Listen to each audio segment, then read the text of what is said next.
Alright guys, welcome back to the series of Adult Adventure video. This is a banner I think a lot of people have been waiting for, and one I expected to come out probably in enough S-Skills release because it's going to make them a lot of money a little bit, but we've now got confirmation that the new banner coming this week. Bear in mind, this is our dead week basically. We get a character every 2 weeks. Gowther came out last week, so now they're going to be doing a new banner for King, which is going to be probably the most requested character banner, I'd say. Like, out every character, Bard and King are like the best two, and getting King duped out is something that's actually worthwhile. However, is it worth something to talk about? But before we get into that, let me quickly talk about the little bug that's been going on recently.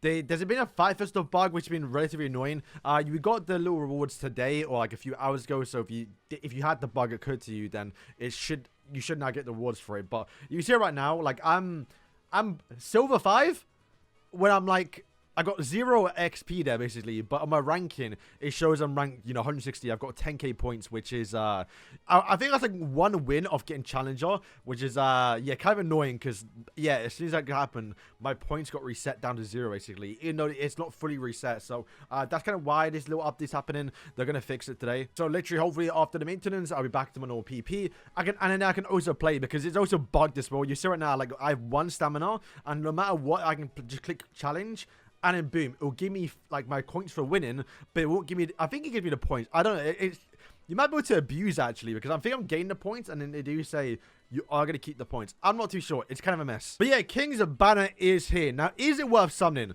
Yes, it is. Now, if you should be summoning though, that's a different question, because right now, everyone probably just summoned for Barn. And then obviously you follow my advice on the channel. I've been saying, yo, Gowther's actually my summon. I'm using him every single team, every content. He's literally using every single content. Just getting that, cooldown reduction, extra energy is being quite a lot. So I will say for a lot of people, this may be a bit too much to then summon for King. But you have got the extra currency, assuming once again, you're probably going to have to skip Merlin, because Merlin most likely is going to be coming next. I'm not saying that you should summon the King over Merlin. We don't know what Merlin does yet, but what we can say is of course King is actually worth it. And I think our order of time and balance, our every character in the game, he's the one only worth summoning for. However, once again, the timing's not the greatest, right? Because they're dropping right after 3 pretty good banners. Even Galan was worth summoning a little bit, and people summon for that as well. It's a tricky spot. So, for the free-to-plays, it may be a bit hard to summon for, which I don't blame you if you want to skip.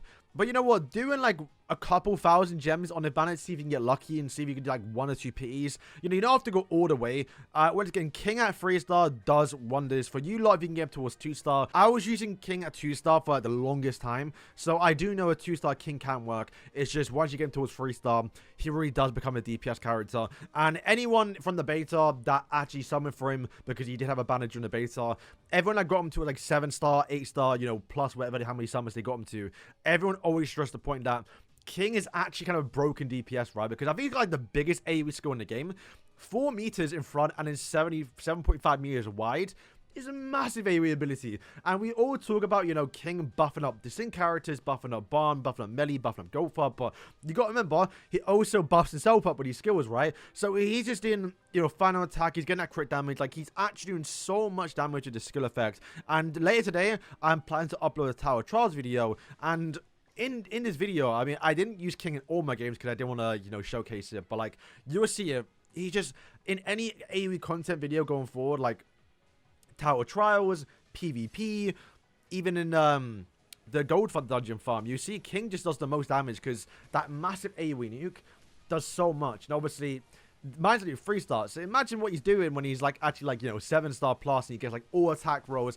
It's gonna be kind of crazy, right? So yeah, King is definitely worth summoning for. However, once again, you can definitely skip him and be fine. As long as you have him once, you're kind of good, and then hopefully you'll keep getting more copies of him as you progress through the game, because it will get to a point that King will start missing if you somehow get very far into the game and you haven't gotten him high dupe level. Because the way King's abilities do work is to get this buff effect to actually work, he does have to successfully attack someone, which means if he's just missing, it's not going to work, right? That being said though, you might think, okay, let me put some accuracy rolls onto him.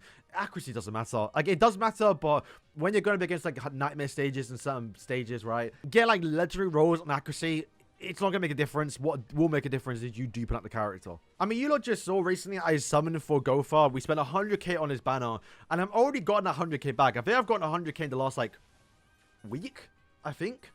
like 80k in a week, because to be fair, they're getting like quite a lot of gems, and also Tower Trials since they got a new update. If you do manage to clear for a lot of it, you are also going to get a lot of gems too. So there are ways to get like some free currency right now if you do need it, especially if you have a bunch of story left over as well, since they drop more story too. But yeah, definitely a core piece character to have, because once again, it looks like Netmarble or at least 70s Idle Adventure is going about racing all of the actual, you know, Sins first. We're going to be getting probably Merlin next, and Escanor, and then eventually we will get the Giant Diane with her actual Secret Treasure. It's like King is going to be the best support there. However, once again, you can put him naturally. I never summoned on his banner on the beta, and I did get him towards, obviously, 3-star. Got a bit lucky because, obviously, you have to get lucky. Like, I got him towards 3-star, where if you look right now, if you go towards my box a little bit, you can see, like, Hauser is at 2 out of 4 to go towards 2-star. Very low dupe for a few of these characters, so that might be a situation where you're just not pulling kings. That's why I'm not, like, the biggest fan to summon on these actual banners where they are just in the standard filler characters. But, man, is King worth it? So, yeah, guys, that is probably going to wrap up the video. Should you summon? If you can afford it, definitely go for it. If you're somebody who spends money in the game, it's probably actually worth it to spend a little bit onto him.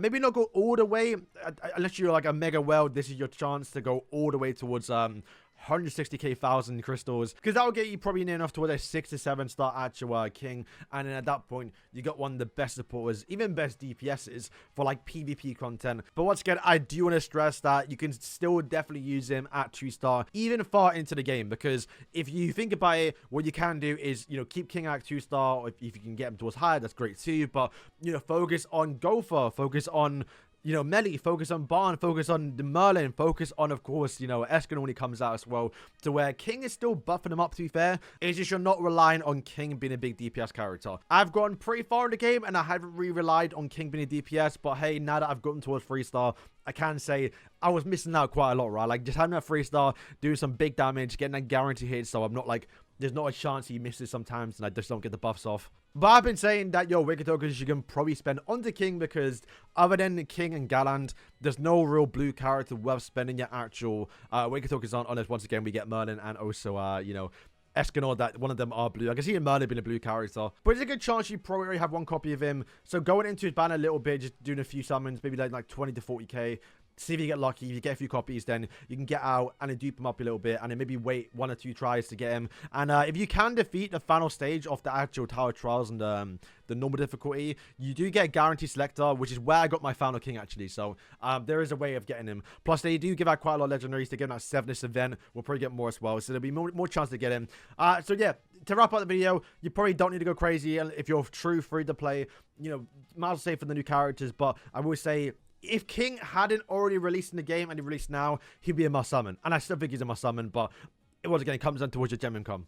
Personally, myself, I don't think I'll be summoning because I'm already going towards 3-star. He's fine. I could dupe him out, but I just don't care about ranking high in PvP. And we're saving right now our gems for our Escanor and Merlin. So I'm looking forward towards those. So guys, thank you for watching, and yeah, peace.